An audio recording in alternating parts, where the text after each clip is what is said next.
Haleluya. Haya ni maneno ambayo Yesu aliwaambia wanafunzi wake baada ya ufufuo, na sehemu nyingine akiwa amewaambia ya kwamba nimeyachukua mamlaka hapa duniani na mbinguni.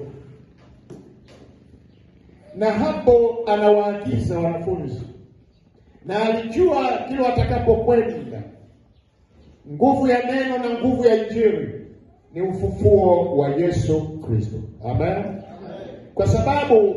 Kwa sababu ni kwenda kumtangaza Yesu aliyeshinda kifo na mauti. Haleluya. Wakimtangaza Yesu aliyeshinda kifo na mauti.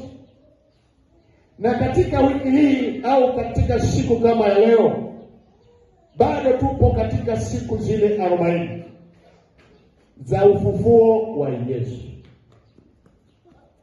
Amen. Unisikilize vizuri. Bado tupo katika siku 40 za ufufuo wa Yesu. Tangu siku ile aliyofufuka, Bwana alikaa hapa duniani siku 40 akiwa anajifunua kwa watu mbalimbali. Na ukisoma habari hii baada ya kufufuka kwa Yesu, utaona jinsi alivyokuwa akijifunua na kujidhihirisha kwa watu mbalimbali, kwa sababu tayari alikuwa ameuvaa mwili wa utukufu ambao hauwezi kuzuiliwa na mauti, kwa sababu mauti ameishinda. Bwana asifiwe sana. Na sasa katika ile nguvu ya ufufuo ambayo nakumbuka au tunakumbuka kwamba ilifanya matengenezo katika lile hekalu la Wayahudi waliokuwa wakiabudu kwa njia ambayo ile pazia ilipasuka. Matengenezo ya hekalu kuwaondoa watu katika ibada za mazoea ili kumwabudu Mungu katika roho na kweli. Amen. Bwana Yesu asifiwe sana. Na kwa siku ile ile tuliona pia ile nguvu ya ufufuo